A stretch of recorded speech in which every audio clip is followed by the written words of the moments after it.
2021년 10월 1일 금요일 tun안광성교회 새벽기도회를 시작하겠습니다. 다같이 사도신경으로 우리의 신앙을 고백하겠습니다. 나는 전능하신 아버지 하나님 천지의 창조주를 믿습니다. 나는 그의 유일하신 아들 우리 주 예수 그리스도를 믿습니다.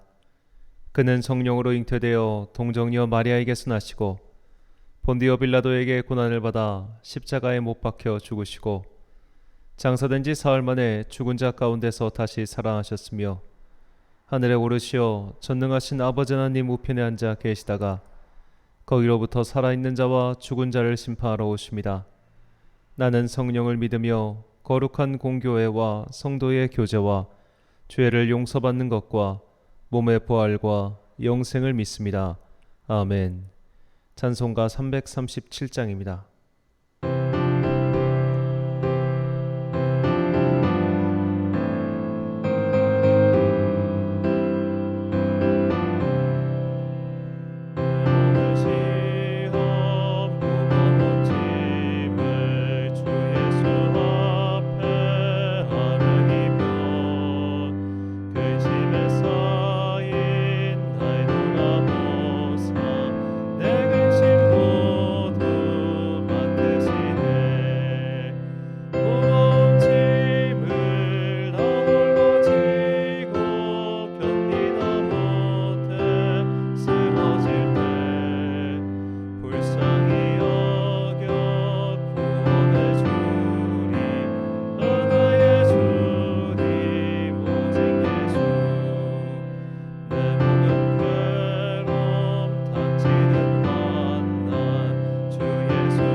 오늘 우리에게 주신 하나님의 말씀 요한복음 7장 1절부터 53절까지의 말씀입니다.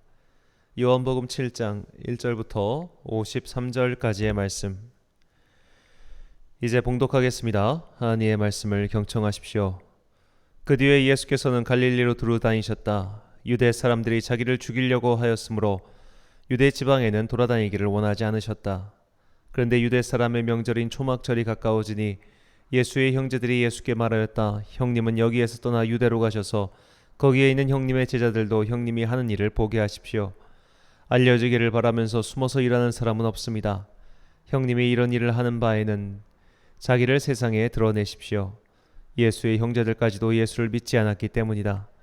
예수께서 그들에게 말씀하셨다. 내 때는 아직 오지 않았다. 그러나 너희의 때는 언제나 마련되어 있다. 세상이 너희를 미워할 수 없다. 그러나 세상은 나를 미워한다. 그것은 내가 세상을 보고서 그 하는 일들이 악하다고 증언하기 때문이다. 너희는 명절을 지키러 올라가거라. 나는 아직 내 때가 차지 않았으므로 이번 명절에는 올라가지 않겠다. 이렇게 그들에게 말씀하시고 예수께서는 갈릴리에 그냥 머물러 계셨다. 그러나 예수의 형제들이 명절을 지키러 올라간 뒤에 예수께서도 아무도 모르게 올라가셨다. 명절에 유대 사람들이 예수를 찾으면서 물었다. 그 사람이 어디에 있어? 무리 가운데서는 예수를 두고 말들이 많았다. 더러는 그를 좋은 사람이라고 말하고 더러는 무리를 미혹하는 사람이라고 말하였다. 그러나 유대 사람들이 무서워서 예수에 대하여 드러내놓고 말하는 사람은 아무도 없었다. 명절이 중간에 접어들었을 즈음에 예수께서 성전에 올라가서 가르치셨다. 유대 사람들이 놀라서 말하였다. 이 사람은 배우지도 않았는데 어디서 저런 학식을 갖추었을까? 예수께서 그들에게 대답하셨다. 나의 가르침은 내 것이 아니라 나를 보내신 분의 것이다. 하나님의 뜻을 따르려는 사람은 누구든지 이 가르침이 하나님에게서 난 것인지 내가 내 마음대로 말하는 것인지를 알 것이다. 자기 마음대로 말하는 사람은 자기의 영광을 구하지만 자기를 보내신 분의 영광을 구하는 사람은 진실하며 그 사람 속에는 불의가 없다. 모세가 너희에게 율법을 주지 않았느냐? 그러나 너희 가운데 그 율법을 지키는 사람은 한 사람도 없다. 너희가 어찌하여 너희가 나를 죽이려고 하느냐? 무리가 대답하였다. 당신은 귀신이 들렸소. 누가 당신을 죽이려고 한다는 말이요? 예수께서 그들에게 말씀하셨다. 내가 한 가지 일을 하였는데 너희는 모두 놀라고 있다. 모세가 너희에게 할례법을 주었다. 사실 할례는 모세에게서 비롯된 것이 아니라 조상들에게서 비롯된 것이다. 이 때문에 너희는 안식일에도 사람에게 할례를 준다. 모세의 율법을 어기지 않으려고 사람이 안식일에도 할례를 받는데 내가 안식일에 한 사람의 몸 전체를 성하게 해주었다고 해서 너희가 어찌하여 나에게 분개하느냐? 겉모양으로 심판하지 말고 공정한 심판을 내려라. 예루살렘 사람들 가운데서 몇 사람이 말하였다. 그들이 죽이려고 하는 이가 바로 이 사람이 아닙니까? 보십시오. 그가 드러내놓고 말하는데도 사람들은 그에게 아무 말도 못합니다. 지도자들은 정말로 이 사람을 그리스도로 알고 있는 것입니까? 우리는 이 사람이 어디에서 왔는지를 알고 있습니다. 그러나 그리스도가 오실 때에는 어디에서 오셨는지 아는 사람이 없을 것입니다. 예수께서 성전에서 가르치실 때에 큰 소리로 말씀하셨다. 너희는 나를 알고 또 내가 어디에서 왔는지를 알고 있다. 그런데 나는 내 마음대로 온 것이 아니다. 나를 보내신 분은 참되시다. 너희는 그분을 알지 못하지만 나는 그분을 안다. 나는 그분에게서 왔고 그분은 나를 보내셨기 때문이다. 사람들이 예수를 잡으려고 하였으나 아무도 그에게 손을 댄 사람이 없었다. 그것은 그의 때가 아직 이르지 않았기 때문이다. 무리 가운데서 많은 사람이 예수를 믿었다. 그들이 말하였다. 그리스도가 오신다고 해도 이분이 하신 것보다 더 많은 표징을 행하시겠는가? 무리가 예수를 두고 이런 말로 수군거리는 것을 바리새파 사람들이 들었다. 그래서 대제사장들과 바리새파 사람들은 예수를 잡으려고 성전 경비병들을 보냈다. 예수께서 그들에게 말씀하셨다. 나는 잠시 동안 너희와 함께 있다가 나를 보내신 분께로 간다. 그러면 너희가 나를 찾아도 만나지 못할 것이요 내가 있는 곳에 너희가 올 수도 없을 것이다. 유대 사람들은 서로 말하였다. 이 사람이 어디로 가려고 하기에 자기를 만나지 못할 것이라고 하는가? 그리스 사람들 가운데 흩어져 사는 유대 사람들에게로 가서 그리스 사람들을 가르칠 셈인가?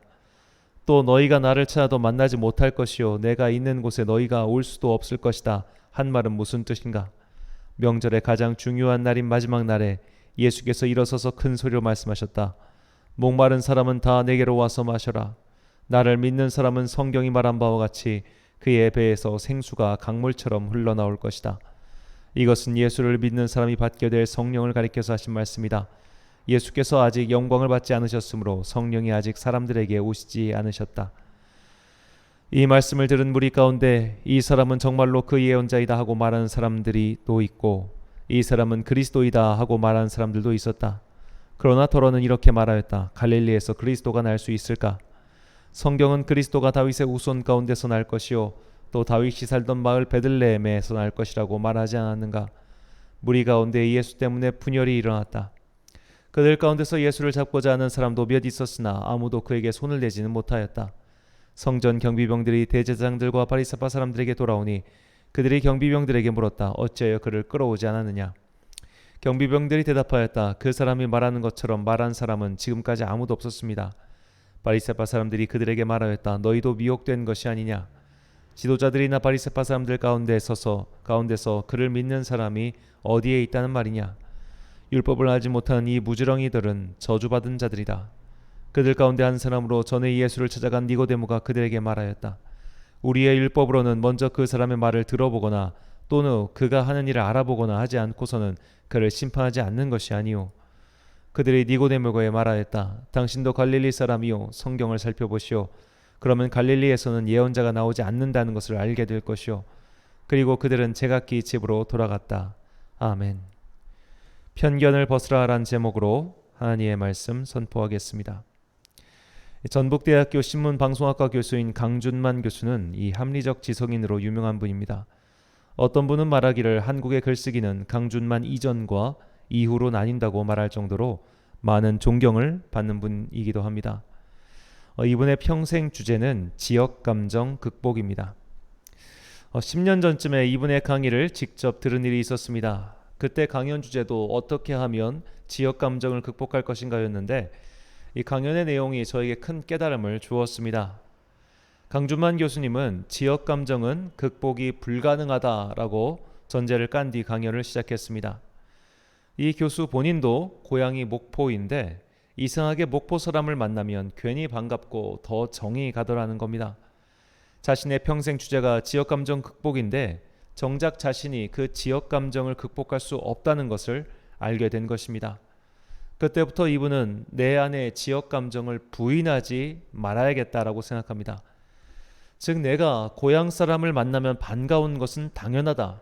그러니 고향 사람에게 반드시 쏠릴 수밖에 없는 이 마음을 잘 다스려야겠다. 이것이 강연의 주제였습니다. 자기 안에 치우친 부분을 인정하고 그것을 받아들일 때 비로소 합리적이고 객관적인 사고를 할 수 있다는 것이죠. 자신의 부모를 선택해서 태어날 수 있는 인간은 없습니다. 그러니 당연히 자신의 고향과 출신을 선택할 수 있는 사람도 없습니다. 선택할 수 없는 것 때문에 차별과 편견을 받아야 한다면 그것만큼 불합리한 일도 없을 겁니다. 21세기를 사는 우리나라에도 아직 지역감정이 남아 있습니다. 이것이 없다고 자신 있게 말할 사람은 아마 아무도 없을 겁니다. 그런데 지역감정은 우리나라의 특색만은 아니죠. 전 세계 그리고 모든 역사에는 지역감정이 있었습니다. 이 중국의 경우도 역사를 살펴보면 이 변방 지역에 대한 차별이 심했습니다. 우리가 잘 알고 있는 이 삼국지의 역사만 봐도 그렇죠. 그들이 생각하는 중원은 그 북쪽에는 위나라였고 남쪽에는 오나라가 차지하고 있었습니다. 그러니까 이 삼국 중에서 가장 세가 약했던 유비가 갈 수 있는 곳은 서쪽의 변방 땅, 오늘날 운남성과 사천성 일대밖에 갈 수가 없었습니다. 이런 지역에 대한 차별은 무려 17세기 명나라 때까지도 있었다고 합니다. 영토와 국경이 시시로 변했던 유럽 대륙의 역사도 마찬가지죠. 유럽도 출신 지역에 따라 사람을 가르고 차별했습니다. 이런 일들의 사례를 뒤져보면 인류사를 통째로 읊어야 할 정도입니다. 문제는 앞서 말씀드린 강준만 교수처럼 내가 지역 감정 혹은 지역 편견이 있으니 조심해야겠다라는 객관적이 있으면 모르되 그런 것이 없으면 출신 지역으로 사람을 편가르고 낙인 찍는 일들이 흔한 일이라는 것이죠. 오늘 본문은 이 출신 지역에 대한 편견 때문에 그리스도를 받아들이지 않았던 사람들의 이야기를 보여줍니다. 본문 41절과 52절 말씀입니다. 어떤 사람은 그리스도라 하며 어떤 이들은 그리스도가 어찌 갈릴리에서 나오겠느냐? 그들이 대답하여 이르되 너도 갈릴리에서 왔느냐? 찾아보라, 갈릴리에서는 선지자가 나지 못하느니라 하였더라. 자, 이 갈릴리라는 지명은 구약 성경에 총 6번 나옵니다. 이 땅은 여호수아가 처음 지파별로 땅을 분배할 때 납달리 지파의 땅이었습니다. 이 이스라엘 전체 지도로 봤을 때 갈릴리 지역은 최북단에 위치하고 있습니다. 요즘식으로 치면 거의 국경선 일대인 셈이죠. 별다른 생산성이 있는 땅도 아니고 변경 지역이다 보니 솔로몬은 아예 그 지역을 외국에 팔아버리기도 했습니다. 열왕기상 9장 11절 말씀입니다. 갈릴리 땅의 성읍 20곳을 히람에게 주었으니 이는 두로왕 히람이 솔로몬에게 그 온갖 소원대로 백향목과 잣나무와 금을 제공하였습니다. 자, 이 구약 성경에는 갈릴리 땅이 버림받은 곳이라거나 그곳에서 선지자는 나올 수 없다라는 식의 언급이 전혀 없습니다. 예수님 당시 유대인들은 갈릴리 지방에 대한 편견으로 가득 차 있었던 것이죠. 갈릴리 지역은 북쪽 국경선이다 보니 외적의 침입에 가장 먼저 노출되었고 사마리아 땅보다 더 많이 외적에게 유린당했습니다. 그래서 갈릴리의 별명이 이방의 갈릴리였죠. 이렇게 유대 사람들은 갈릴리 지역을 폄하했고 무시했습니다. 오늘날에도 지역별로 방언이 존재하듯 갈릴리 지방도 그들만의 특유의 방언이 있었던 것으로 보입니다. 그래서 베드로가 예수님이 잡히신 뜰에 있었을 때 사람들이 그의 말투를 듣고 너도 갈릴리 사람이구나 라고 한 것이죠. 예수님께서는 자신을 믿지 않은 유대인들에게 너희들이 성경을 믿지 않기 때문에 나를 믿지 않는다고 말씀하십니다. 갈릴리 지방에 대한 그들의 태도가 그랬습니다. 구약 성경은 갈릴리 땅을 저주받았거나 하나님께 버림받은 땅이라고 하지 않고 오히려 하나님께서 회복시킬 땅이라고 말씀하셨습니다. 이사야 9장 1절 말씀입니다. 전에 고통받던 자들에게는 흑암이 없으리로다. 옛적에는 여호와께서 스불론 땅과 납달리 땅이 멸시를 당하게 하셨더니 후에는 해변길과 요단 저쪽 이방의 갈릴리를 영화롭게 하셨느니라. 아멘. 성경은 편견을 조장하지 않습니다. 그런데 유대인들은 잊지도 않은 말씀을 스스로 만들어내어 편견에 자신을 가두어 버렸습니다. 편견이 생기는 이유는 단순하죠. 지역 감정이 생기는 이유와 마찬가지로 참 설명하기 어려운 인간의 비비꼬인 마음 때문입니다. 가짜는 우월의식과 시덥잖은 역사관이 이런 편견을 조장하고 고착화시켜버립니다. 이런 이들은 자신을 객관화하려 보려는 최소한의 생각도 하지 못합니다. 이런 것 때문에 진리를 거부하는 자들이 오늘날에도 너무나 많습니다. 편견에 쌓여 제대로 된 사고조차 하지 못하는 이들에게 예수님께서 말씀하십니다. 본문 24절입니다. 외모로 판단하지 말고 공의롭게 판단하라 하시니라. 아멘. 그의 고향이나 출신 같은 그런 외적인 것으로 사람을 판단하는 것은 현명하지 못한 행동이죠. 모든 중동 사람이 테러리스트일 리가 없습니다. 그런데 중동 사람이라면 일단 의심의 눈초리로 쳐다보는 이들이 있습니다. 모든 조선족이 범죄자일 리가 없습니다. 그러나 조선족 범죄 영화를 너무 많이 본 사람은 조선족 하면 범죄를 저지를 것이라는 편견으로 그를 쳐다보곤 합니다. 이런 편견은 차별을 낳고 차별은 복음을 전하는데 최대의 방해거리가 될 수 있습니다. 주님의 몸된 교회 안에는 편견과 차별이 없어야 함을 우리가 모를 리 없죠. 그런데도 우리는 자신의 작은 경험에 의지하여 내가 안다고 떠들어대며 사람을 편견의 감옥에 가두어 버립니다. 그리고 우리가 다른 이를 편견의 감옥에 가둬버리는 것은 사실 이전 투구 때문이죠.